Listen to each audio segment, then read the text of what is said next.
मा मा सुबिदा दं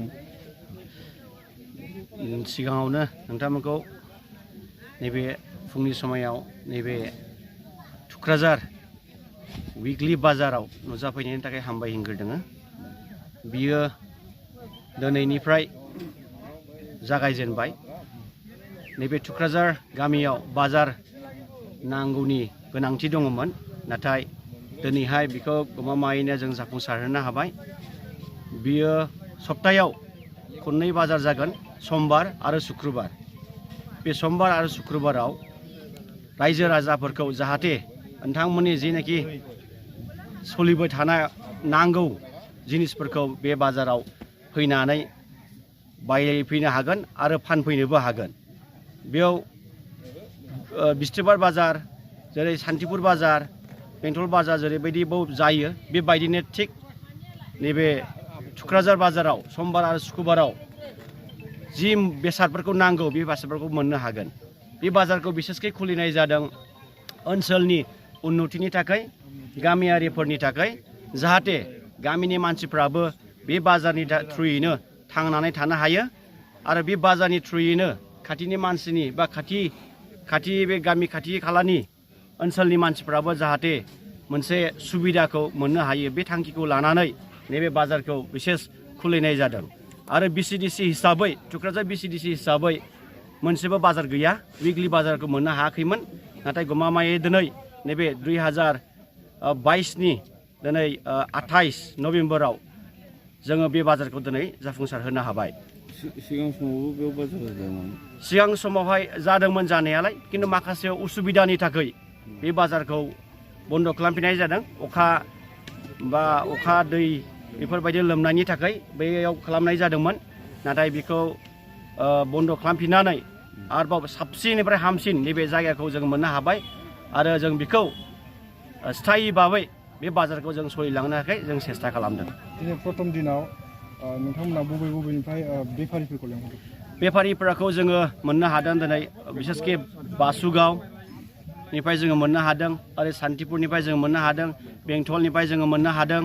दाब दाब जायगानिफ्राय जों बिथांमोनखौ दिनैहाय लैहोर लैहोर फैनानै मदद खालामफैनो हादों। आरो बेबायदिनो दखना बाजारखौबो जों मोननो हादों, सापागुरिनिफ्राय फैदों आरो गुबुन गुबुन जायगानिफ्राय आरो इन फिउचाराव फैबावगोन। दिनै जास्ट मुखुलि हिसाबै माखासेया खबरफोरखौ मोनस्लाबनो हायाखै आरो बेबायदिनो फैगौ दिनफ्राव फाथो आरो बेबायदिनो सिबिं, बेसर बेफोरबायदिखौबो जों आसा खालामदों। गुबुन गुबुन बिथिंनि फालांगिरिफोरखौ बेहाय फैनो थाखाय मा खावलायो?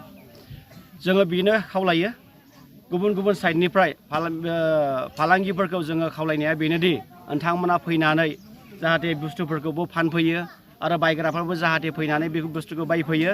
बेजों लोगोसे जोङो मोनसे कमिउनिकेसन, खाथि सोमोन्दोखौ जों जाहाथे लाखिनो हायो सुबुंफोरनि गेजेराव। একটু আগতে পুরান বাজার এটা আছিল, এতিয়া আৰু নতুন বাজাৰ হৈছে, আজিৰ পৰা আৰম্ভ হৈছে।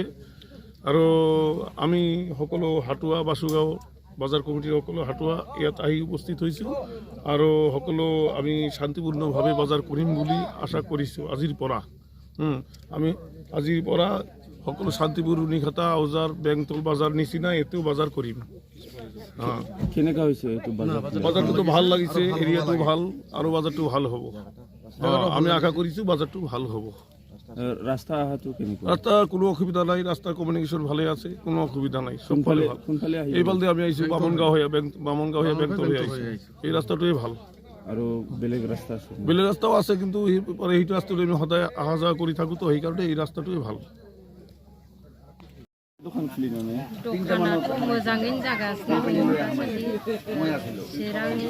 चिरां जिल्लानि सिङाव थानाय साहा ओनसोल, क'क्राझार ओनसोलनि माने गाव पन्सायत खाथियाव मोजां बाजार जानो नागिरदों। ओमफ्राय बे बाजाराव बयबो बायलाय फानलाय खालामनो थाखाय खाबु मोनगोन।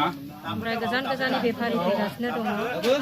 जोङो गासैबो नांगौ बादि बुस्थुफोरखौ मोनजोबगोन। बेनिखायनो रायजो राजाफ्रा लैहोर लैहोर फैनानै बायलाय फानलाय खालामफैनानै जाहाथे समायना रमायना खालामनो हायो, मेहेर गोनां खालामनो हायो बाजारफोरखौ। बाजारा खननै लादों, समबारनिफ्राय शुक्रबार, एसे बाराय मोनैखौ लादों आरो दिनै प्रथम दिन नामा दिनै प्रथम दिन औ मादैयालाय माखौ खोनादों गोबां होथ्र'नो हायि बेबायदिनो मानसिफ्रा जागासिनो दङ फिथा ओमफ्राय बुगुनि ओमफ्राय अमा बेदर गोरान दखान होदों बेयाव बाजार खालामनानै नोंथाङा माबायदि गोजोननाय मोन्दों मोजां मोनदों माने जोङो गोजानाव थांनानै माने खरसफोरखौ लायनो गगोन खाथियावनो जोङो सुबिदा बायदि बायनो मोनगोन नांगौ बायदिखौ जोङो मोनगोन आरो मा फाननायखौ नुनो मोनदों मा फाननायखौ नुदों नोङो फाननायखौथ' गोबां नुबाय हनै बेफारिफ्रा माने फैगासिनो दङ बायदिसिना नांगौ बायदिखौनो मोनगोन